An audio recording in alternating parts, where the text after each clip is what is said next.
예레미야서 31장 31절에서 34절 말씀 우리 한 목소리로 같이 읽겠습니다.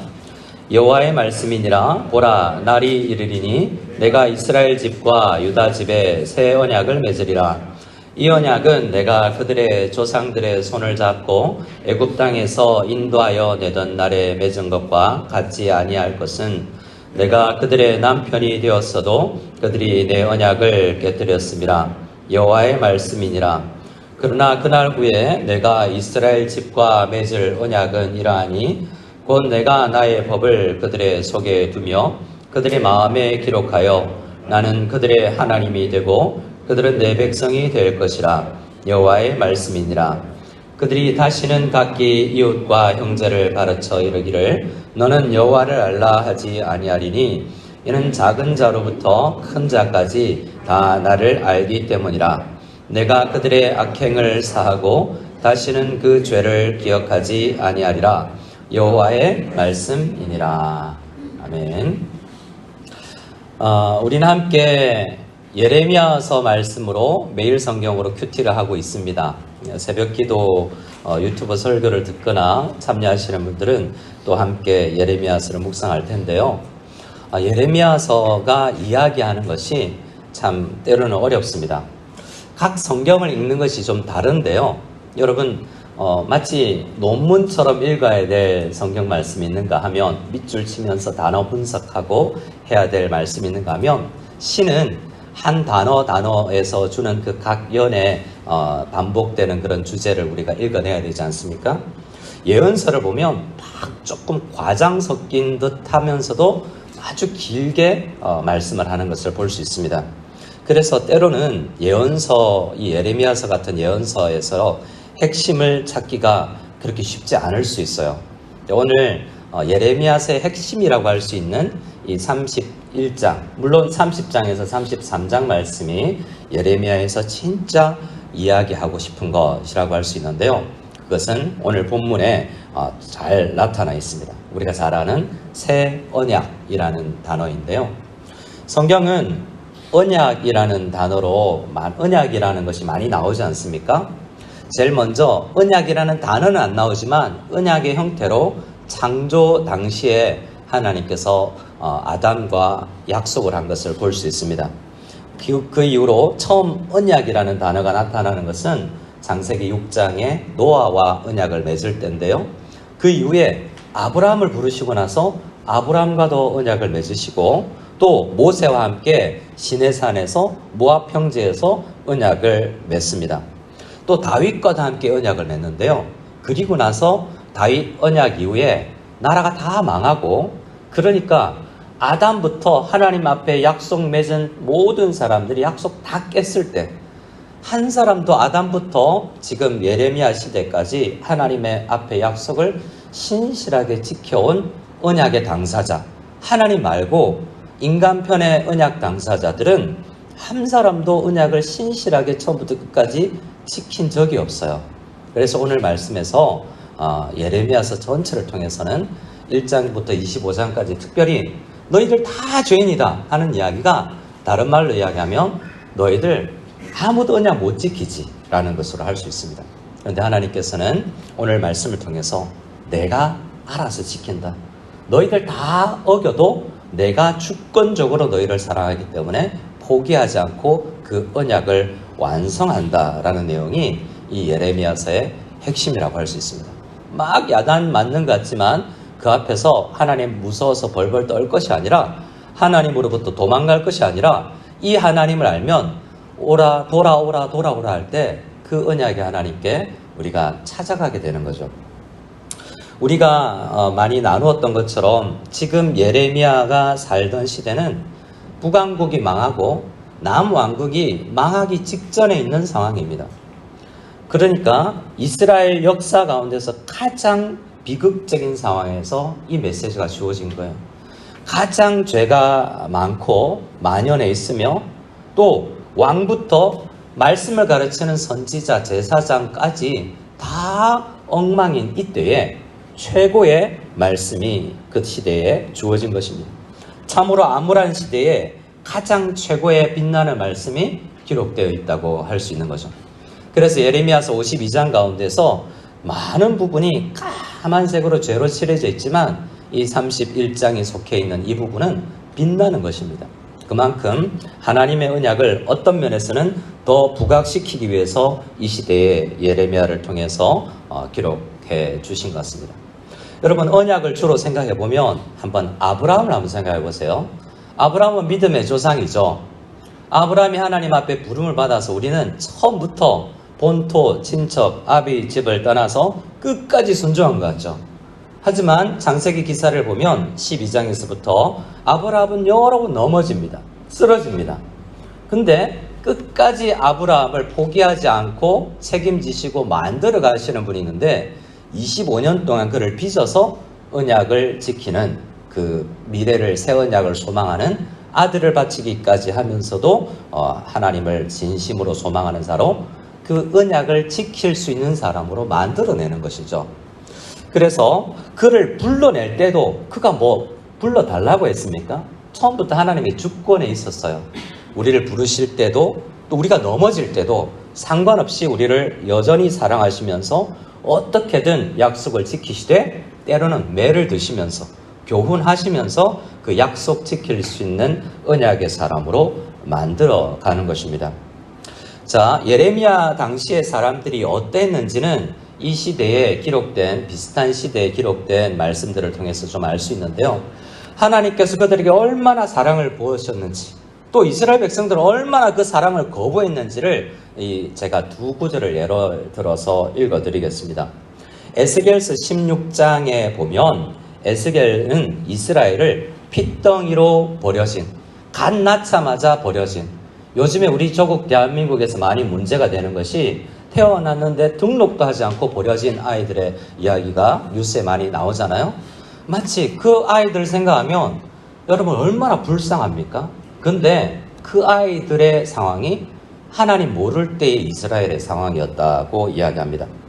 에스겔서 16장 4절부터 내가 난 것을 말하건대 네가 날 때에 내 배꼽줄을 자르지 아니하였고 너를 물로 씻어 정결하게 하지 아니하였고 내게 소금을 뿌리지 아니하였고 너를 강보로 싸지도 아니하였나니.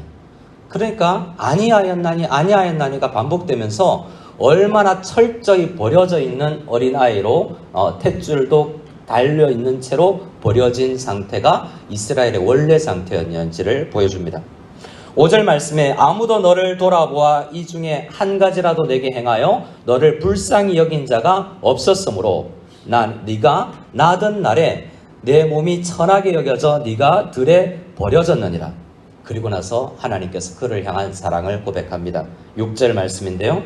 내가 너의 곁으로 지나갈 때에 내가 피투성이가 되어 발짓하는 것을 보고 내게 이르기를 너는 피투성이라도 살아있으라.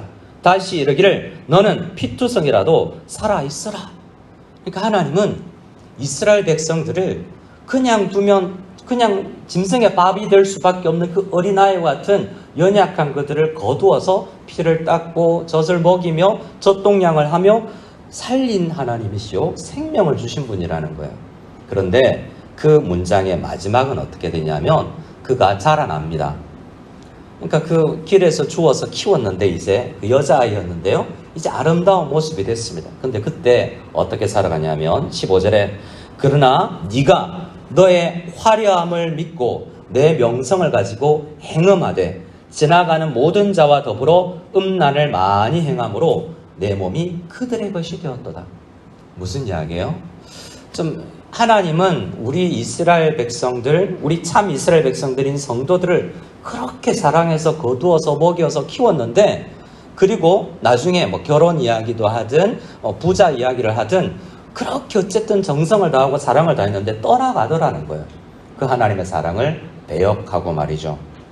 우리가 앞서 읽었던 예레미야서 2장 말씀을 보면, 우리가 먼저 묵상했었던 말씀을 보면 이렇게 되어 있습니다. 그때는 이제 실제 역사를 비추어서 말하는데요. 이스라엘이 이집트에서 종살이 할 때 빼서 광야 40년을 지나서 가나안 땅에 들어와서 지금 살고 있잖아요. 그 광야를 지나서 지금 이스라엘 백성이 가나안 땅에 와서 가나안 땅에서 쫓겨날 상황에 놓여 있는 거잖아요. 근데 그 모든 역사를 보면서 이렇게 말씀하셨습니다. 그들이 우리를 애굽 땅에서 인도하여 내시고 광야 곧 사막과 구덩이 땅 건조하고 사망의 그늘진 땅 사람이 그곳으로 다니지 아니하고 그곳에 사람이 거주하지 아니하는 땅을 우리가 통과하게 하시던 여호와께서. 그러니까 하나님은 이스라엘 백성들이 어떤 상황에서 살아날 수 없는 환경에서 40년 동안 만나와 메추라기로 구름 기둥 불 기둥으로 지켜주셔서 먹여주셔서 지금까지 오게 했잖아요. 그런데 그들이 똑같이 어떻게 하나님을 배역했냐면 이 예레미야서 2장에서는 너희들이 내 땅을 지금 더럽히고 있다라고 이야기해요. 그러니까 이때 당시에, 그러니까 오늘 말씀은 새 언약 아주 회복과 희망찬 말씀을 해주실 거예요. 근데 그 말씀이 배경이 된 이스라엘 백성들, 이 말씀을 처음 들었던 백성들의 상태는 그토록 처절하게 썩어져 있었으며 하나님의 언약 백성임에도 불구하고 언약 하나도 지키지 못했다는 거예요. 한번 생각해 보면 우리가 지극정성 다해서 우리 처녀 때 남자친구 만나서 그런 친구들 가끔 있습니다. 공무원 시험 준비시키고 영청 도시락 싸가면서 학원 앞에 가서 사법고시 합격하고 이랬는데 나중에 가서 그냥 고무신 남자가 거꾸로 신고 도망가 버린 너무나 처절히 나쁘잖아요. 근데 그런 이스라엘 백성들, 그러니까 꽃반지 끼워주며 나 너 영원히 사랑할게 라고 한때는 이야기했으나 지금은 획 하고 돌아서 멀리 떠나가 버린 약속을 어긴 사람들, 그 사람들에게 언약의 하나님께서 나타나셔서 난 언약 지킨다. 너희는 그렇게 항상 뒤돌아서지. 하지만 나는 끝까지 이 약속 변치 않아. 그리고 결국에는 내가 끝까지 너희를 용서하면서 때로는 매질을 하면서 포로로 끌려가게 하면서 어떻게든 돌아와서 나를 진심으로 사랑할 수 있는, 그러니까 율법을 지켜서 구원받는 건 아니잖아요. 날 사랑하면 율법 지킬 텐데 지금은 언약을 깨뜨리며 율법을 안 지키잖아요. 근데 결국은 율법, 하나님 사랑, 이웃 사랑을 할 수 있는 사람으로 내가 만들어내고야 말 거야 라는 약속을 오늘 주시고 있는 것입니다. 오늘 말씀을 보면 몇 가지가 좀 부각되는데요. 첫 번째는 이런 것입니다. 자, 우리 하나님 말씀을 한번 32절을 같이 한번 읽어보겠습니다. 32절을 같이 읽겠습니다. 시작. 이 언약은 내가 그들의 조상들의 손을 잡고 애굽 땅에서 인도하여 내던 날에 맺은 것과 같지 아니할 것은 내가 그들의 남편이 되었어도 그들이 내 언약을 깨뜨렸음이라. 여호와의 말씀이니라. 자, 이 말씀에서 분명히 하나님께서 새 언약을 주는 그 대상들이 언약 깨트린 사람들이라고 이야기하면서 나는 약속 지킨다고 말씀하시잖아요. 그런데 그 이후에는 이런 일이 새 언약이 주어지고 나서 오늘 약속한 새 언약을 지킬 수 있는 능력, 그러니까 십자가와 성령의 내주 이후에 어떤 일이 일어나냐면 이렇게 새 언약의 결과가 일어난다고 합니다. 지금 그들은 언약 깨뜨리는 사람이지만 나중에 이렇게 된다고 이야기해요. 우리 마지막 절 34절입니다. 34절을 같이 한번 읽어보겠습니다. 시작.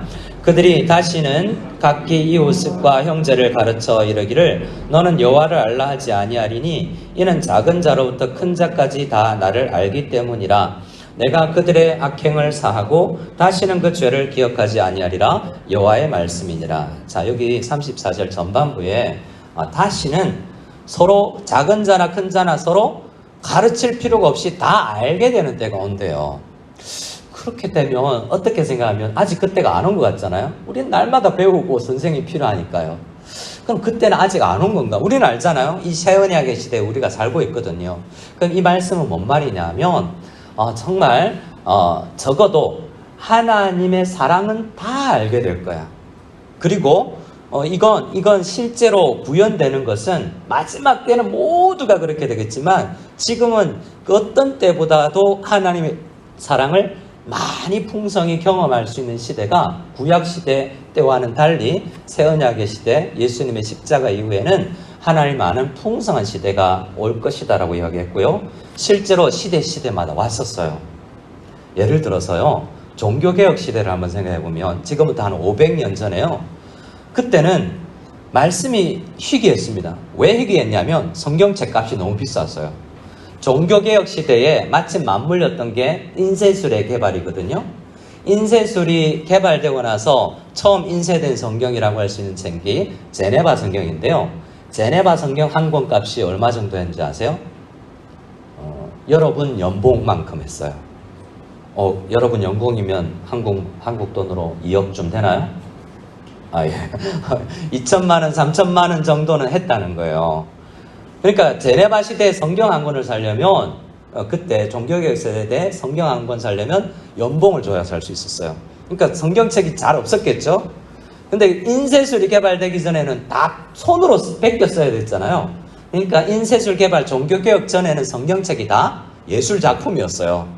그래서 중세 영화를 보면 막 필사를 하는 수도승들이 있잖아요. 화려하게 그림 그리면서 그 한 권은 그러니까 인쇄술 개발되고 난 이후에 성경책 값 차이가 한 5배 났대요. 그러니까 그전에는 한 5년치 월급을 꼬박 모아야 성경책 한 권 살 수 있었던 거죠. 그러니까 실제로 500년 전부터 성경이 보급되기 시작했는데요. 사실 한 300년, 400년 전부터 성경이 한 권 한 권씩 보급됐어요. 거의 미국에 청교도들이 메이플라워를 타고 뉴 잉글랜드 갔을 때 그때 정도 되어야 미국이 시작될 때는 각 가정에 책 한 권, 성경책 한 권 정도는 있을 수가 있었다는 거죠. 그때부터 뭐가 시작됐냐면 가정예배가 시작됐대요. 물론 그전에도 가정에서 예배 드리는 게 있었지만 성경책이 가정에 없기 때문에 가정예배를 드릴 수가 없었는데 뉴 잉글랜드 청교도들로부터 각 가정에 성경책 한 권씩 정도는 있었기 때문에 말씀이 가정 안에서 풍요롭게 나누어질 수 있었던 거죠. 그래서 실제로 말씀을 직접 듣고 하나님 앞에 나아가 보면 어린아이들도 알아요.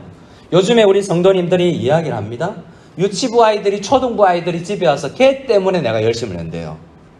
집에 설교 듣고 와서 우리 강도사님, 우리 김영호 목사님 설교 듣고 와서 은혜 받고 집에 와서 성경 이야기하니까 부모가 창피한 거예요. 그래서 하나님 앞에 나온다니까요. 말씀의 부흥의 역사는 그럴 수도 있는 거예요. 그러니까 이 일들이 실제로 지금도 일어나고 있는 거예요. 큰 자와 작은 자와 상관없이 서로 가르치지 않는 것이라는 이야기는 교사가 필요 없다는 이야기는 아니에요. 누구라도 하나님의 사랑을 경험할 수 있다는 거예요. 무엇보다도 하나님의 사랑을 경험할 수 있는 것인데요. 새 언약이라고 할 수 있는 것은 누가복음 말씀에 각 복음서에 다 나오는데 예수님께서 제자들이 다 배신할 때 이 예레미야서의 상황처럼 12명의 제자들이 다 예수님 모른다고 그러고 버릴 때 그 캄캄할 때 새 언약을 실제로 이루시잖아요. 떡을 떼며 포도주를 나누며 받아 먹어라, 받아 마셔라. 이것은 너희와 세우는 새 언약이다. 그때 이루시는 거예요. 십자가에서. 근데 그때도 다 언약 깨뜨리고 다 베드로 뭐라고 그랬습니까? 죽기까지 감옥에도 가겠습니다고 약조했지만 깨뜨렸잖아요. 다 언약 깨뜨릴 그때에 하나님께서 새 언약을 베푸셨어요. 그때 죽으셨죠. 그래서 예수님의 죽음을 경험하고 나서야 하나님께서 나와 함께 하지 않으신 줄 알았는데 예레미야 시대의 사람들은 하나님의 사랑을 안다고 했지만 진짜 아는 것이 아니었고 그들은 하나님이 어떻게 우리를 사랑했어요? 라고 삿대질하며 등 돌렸을 때인데 하나님의 예수 그리스도의 죽으심 이후에 진짜 날 사랑했구나라는 것이 다 알게 된다는 거예요. 유치부 아이들도 알고 어른들도 알게 되는 거예요. 로마서 5장 8절에 우리가 아직 죄인 되었을 때 그리스도께서 우리를 위하여 죽으심을 통해서 새 언약을 통해서 우리에 대한 하나님의 사랑을 우리가 확증했다고 이야기해요. 그러니까 하나님의 사랑은 구약시대보다 물론 그때도 알 수 있었죠.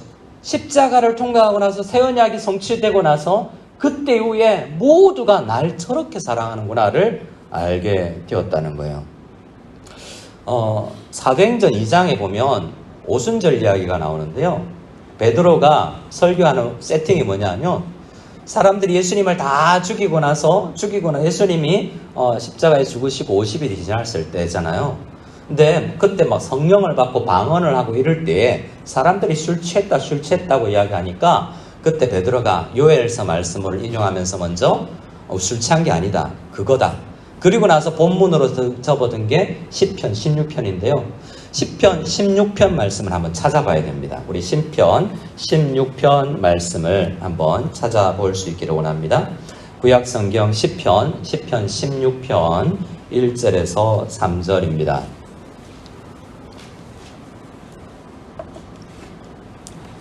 구약성경 시편 16편 1절에서 3절인데요. 우리 같이 한번 한 목소리로 책으로 읽어보겠습니다. 하나님이여 나를 지켜주소서. 내가 주께 피하나이다. 내가 여호와께 아뢰되 주는 나의 주님이시오니 주 밖에는 나의 복이 없다 하였나이다. 땅에 있는 성도들은 존귀한 자들이니 나의 모든 즐거움이 그들에게 있도다. 아멘. 제가 졸업한 신학교의 교수님 가운데 한 분이 이 구절을 해석하는, 그러니까 그분이 다녔던 학생 때에 선배 구약 교수님이 이 구절을 해석해 주는데 나이가 한 30쯤 되었는데 자신의 BC와 AD라고 이야기해요. 이 구절 때문에 자기가 완전히 바뀌었다라고 이야기하면서 이 구절을 소개하는데요. 뭐냐 하면 하나님이 날 이렇게 사랑하셨어? 라는 것을 이 구절에서 발견했다는 거예요. 자, 어디에서 발견했냐면 이 시는 다윗이 하나님 생각하면 고백한 것 같지만 실제로 이 시는 예수님이 성부 하나님 앞에 고백하는 고백이라는 거예요. 성자 하나님이 성부 하나님께 하나님, 나 이 땅에 죽으러 내려갈게요. 왜냐고요? 나 그들을 사랑하기 때문이에요. 라는 것이 이 구절에 남아있다는 겁니다. 3절입니다. 3절을 천천히 읽어보겠습니다. 예수님이 성자 예수님이 땅으로 내려오시면서 어떤 마음을 품고 오셨나? 3절에 다윗의 입으로 예언되어 있다라는 것인데요. 3절입니다. 시작. 땅에 있는 성도들은 존귀한 자들이니 나의 모든 즐거움이 그들에게 있도다. 자, 옆 사람 한번 이때는 바라보아야 됩니다. 하나님이 당신을 엄청 사랑하십니다. 시작. 하나님이 당신을 여러분의 표현으로는 그 사랑이 묻어날지 안 날지 모르지만 예수님이, 그러니까 하나님 아버지께서 야 아들아 너 땅에 내려가서 죽었으면 좋겠다. 그게 성부 하나님의 마음이잖아요. 요한복음 3장 16절. 근데 이 말씀은요 시편 반대로 16장 3절이죠. 이렇게 거꾸로 되는 3장 16절 16장 3절인데요. 그러니까 성부 하나님의 마음은 요한복음 3장 16절에 하나님이 세상을, 성부 하나님이 세상을 이처럼 사랑하사 성자 아들을 보냈다. 성자 예수님은 무슨 마음이요? 날 아들을 죽으러 가고 보냈다는 건 아버지의 사랑은 알겠지만 예수님은요, 그 아들은요? 근데 그 아들은 시편 16편 3절에 아버지 나도 저들을 사랑합니다. 땅에 있는 성도들, 어떤 성도들이에요? 약속 깨고 날마다 실패하고 허물 많고 유혹에 넘어지고, 그러니까 지난주에 여러분들, 죄송합니다. 아무도 그렇지 않군요. 지난주에 저 자신, 과거에 우리, 허물진 우리를 땅에 있는 성도들이라고 이야기하는데요. 그들을 존귀한 자들이니, 따라합시다. 나의 모든 즐거움이 그들에게 있도다. 자, 여러분 한번 생각해 봅시다. 여러분의 즐거움은, 모든 즐거움은 어디에 있나요?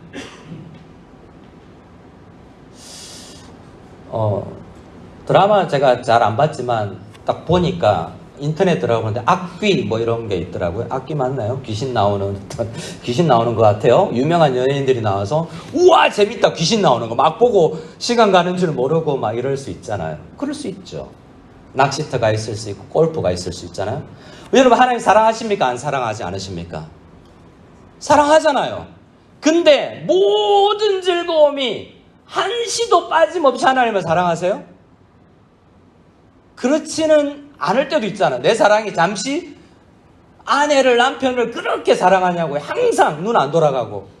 우리의 사랑은 분산돼요. 우리의 사랑은 아내를 사랑해도 남편을 사랑해도 부모를 사랑해도 하나님 사랑도 우리의 사랑은 분산돼요. 다른 것들로 유혹됩니다. 그런데 하나님은 우리를 향한 사랑을 한시도 흐트림 없이 집중하여서 사랑한다는 거야. 어느 정도래요? 죽기까지. 한 번 죽는 게 아니에요. 영원히 우리를 이 사랑을 죽기까지의 사랑으로 지속적으로 처음부터 지금까지 사랑하고 계시다는 것입니다. 그러니까요, 하나님께서 우리에게 말씀하시죠. 신약성경에 따라합시다. 항상 기도하라. 항상 기도하십니까? 노동 아니에요? 항상 기도하면? 그래서 항상 기도하라는 것을 지키기 위해서 제가 학생 때 우리 전도사님이, 그분은 길 걸어 다니면서 기도하라, 항상 기도하라고 그랬기 때문에, 하나님 이 집에 김 집사님 사십니다. 할렐루야 할렐루야 지켜주십시오. 저 집 가면 지나다니는 데마다 저 사람 전도 대상자입니다. 항상 기도하려고 했대요. 그런데도 기도 안 할 때도 있는 거예요, 그분도. 그런데요, 항상 기도하라는 명령은 무슨 말이냐면, 우리가 항상 기도할 걸 알고 그 명령을 주셨을까요? 그 말은 역으로 항상 너희들을 기도를 듣기 위해서 내가 깨어 있을게 라는 약속이에요. 우리는 항상 기도하지 않아요. 하지만 항상 기도하라는 명령은, 나는 항상 네가 언제 새벽에 깨어나서 기도해도 나 들어줄게 라는 하나님의 우리를 향한 끊임없는 사랑을 이야기하는 거라고요. 사도행전 2장에 다시 제가 말씀을 드리는데요, 그들은 예수 십자가 죽기에 못 박아라 못 박아라 외쳤던 사람들에게 오순절을 설교를 해요. 10편 16편 이 본문을 가지고. 그리고 그 본문 안에는 10편 16편과 우리 사도행전 2장의 베드로 설교 안에 가장 반복되는, 부각되는 단어가 뭐냐면, 따라합시다. 즐거움. 예수님이 너희들 예수님이 십자가 죽였지. 근데 예수님은 기뻐하면서 즐거워하면서 희망을 가지고 십자가로 걸어가셨어 라는 거예요. 왜요? 내가 저들을 위해서 죽을 수 있기 때문이죠. 무슨 말이냐고요? 이런 말입니다. 저는 우리 집에 아들이 둘 있고 딸이 하나 있는데요, 한국에서 나중에 설교를 들을지 모르겠는데, 유튜브가 있으니까 들을지 모르겠지만, 가족 이야기를 예화로 들지 않는 것이 좋지만, 그래도 제 경험이니까, 우리 막내 아들이 나서 태어나면서부터 뭔가 이상했어요. 지금도 이상합니다. 지금은 좀 마음이 이해가 잘 안 돼요. 얘가 정신 상태가 도대체, 그때는 몸이 좀 이상했어요. 그래서 태어나자마자 좀 이상합니다. 큰 병원 가봐야 되겠어요 라고 해서 이제 산후조리원에 있는 아내와 함께 산후조리도 못하고 큰 병원 세브란스로 갔는데, 보니까 이게 큰 병이었어요. 근데 지금은 당장 수술을 해야 되는데, 이게 3개월을 넘기면 만신불수가 될 수 있다 라고 이야기하는데, 엄청나게 큰 수술이었어요. 근데 그때 안 하면 이 신경따발이 늘어나기 때문에 생후 몇 개월 안에만 해야 되는데, 뒤집지도 못하는 그 아이를 엎드려 놓고, 은혜죠. 뒤집으면 등 뒤를 절개해서 척추안을 수술했어야 되니까, 우리 교회 성도님 중에 똑같은 질병으로 똑같은 교수님 앞에 우리 딸을 수술한 분이 한 번 만났는데요, 처음 만나봤어요. 같은 질병을 가진. 지금도 이제 그런 중병 환자로 등록되어 있는데, 그런 2개월짜리 아이를 수술대에 넣어놓고 밖에, 수술실 밖에 나와 있는 부모의 마음을 아십니까? 야, 그건 진짜 힘들어요. 근데 그런 때는, 야, 내가 대신 아팠으면 좋겠다라는 마음이 진짜 들죠. 근데 문제는 뭐예요? 내가 대신 아플 수 없다라는 게 문제예요. 예수님의 마음이 그렇습니다. 예수님 왜 기쁘냐면요, 대신 죽어줄 수 있기 때문에 기쁜 거예요. 여러분 아들을 사랑하고 딸을 사랑하지만 대신 죽어줄 수 없어요. 그냥 내 차에서 밀쳐서 살릴 수는 있지만 영혼을 구원할 수는 없잖아요. 예레미야서 말씀에 우리는 더럽고 질병에 걸렸는데 고칠 수가 사람은 없어요. 근데 하나님은요, 하나님이시기 때문에, 또 완벽한 인간이시기 때문에 대신 죽어줄 수 있기 때문에 기쁘다라는 것이 예수님의 즐거움이라는 거예요. 최근에 제 절친 중에 한 친구, 배철홍 목사의 고3짜리 아들이, 지민이, 제 조카가 죽었어요. 하늘의 부르심을 받았는데요, 고3 아이인데, 그래서 친구들에게 이런 장례를 뒤에 이렇게 연락이 왔습니다. 아들을 먼저 보낸 아버지의 마음이죠. 몰래 카메라를 하는 것 같다. 영안실에 누워있는 아들은 가짜 인형 같고, 진짜 아들은 금방이라도 문 뒤에서 아빠 놀랬지 하며 튀어나올 것 같다. 자꾸 환청이 들린다. 아들이 자주 사용했던 말, 아빠 이것 좀 사주면 안 돼? 그래, 다 사줄게. 천국 가지 말고 아빠하고 좀 더 놀다 가면 안 될까? 공부한다고 많이 못 놀았는데 지금부터 놀자. 학교 친구들이 다녀갔다. 다들 착한 친구였다고 말하며 눈물을 흘린다.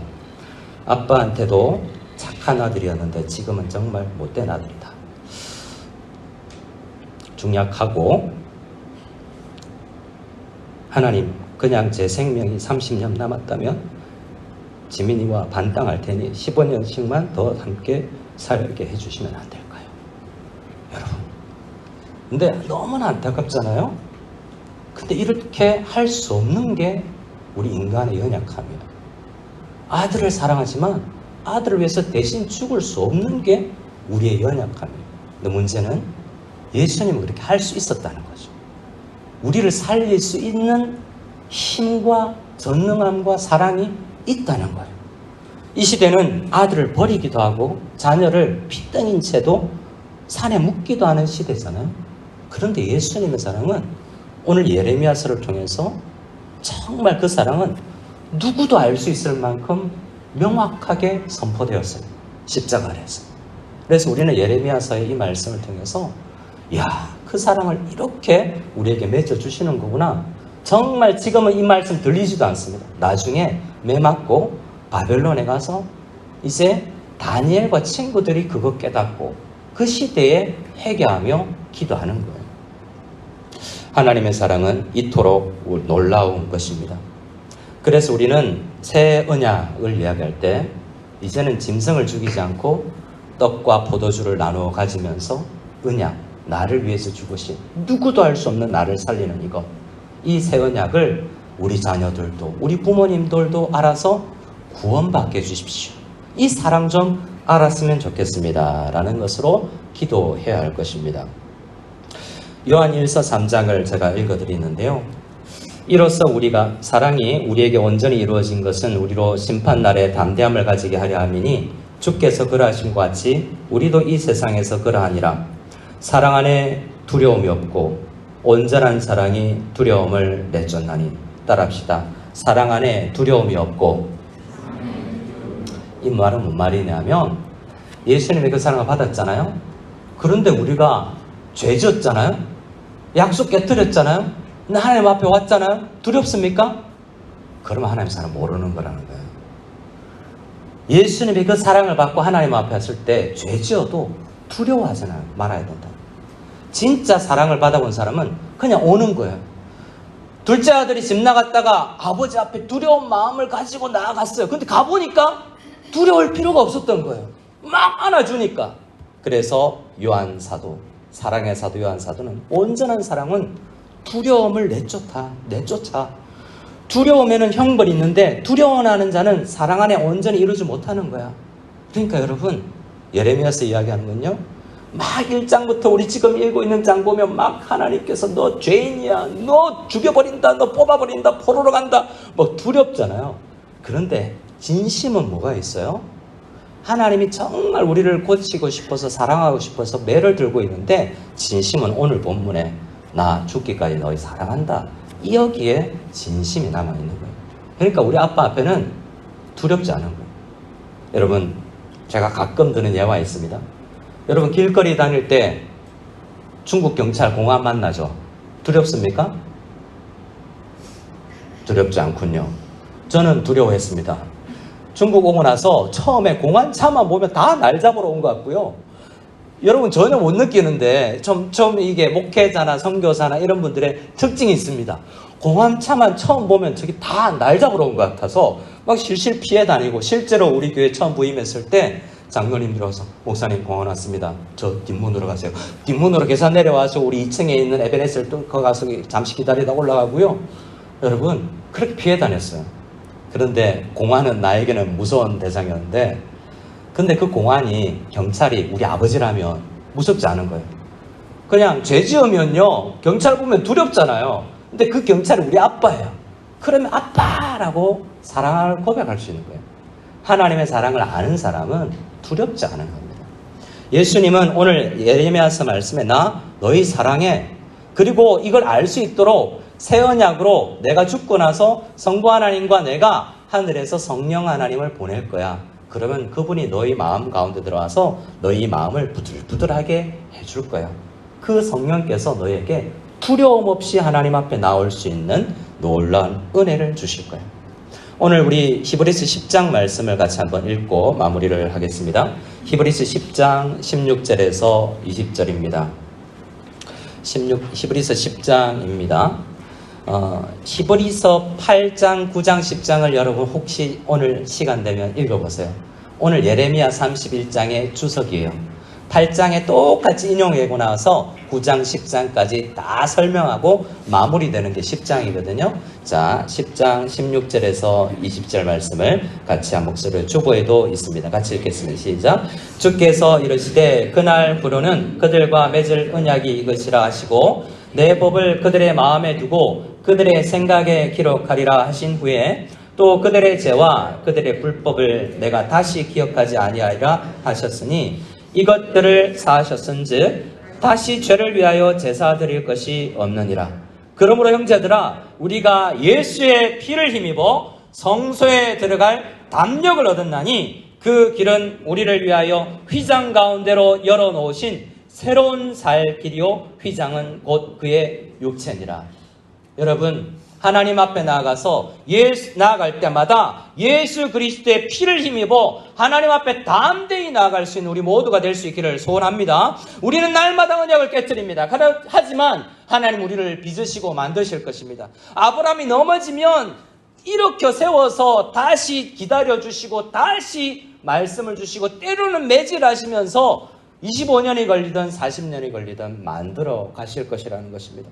하나님은 한 번도 우리를 포기한 적 없고 지금도 우리에게 귀를 기울이며 전능하신 하나님께서 우리를 끝까지 포기하지 않고 만들어 가실 것입니다. 그 하나님께서 우리를 지금도 기다리고 계시고 지금도 언제든지 하나님 앞에 기도하며 나아가면 우리가 우리의 기도를 들어주시고 그 소원까지 아들을 주신 이가 뭘 주시지 않겠냐는 약속처럼 하나님 아들을 죽기까지 사랑하신 우리 하나님이 우리에게 필요한 것도 꼭 우리에게 필요한 것도 다 채워주시기를 믿고 하나님 앞에 나아갈 수 있는 우리 모두가 다 될 수 있기를 소원합니다.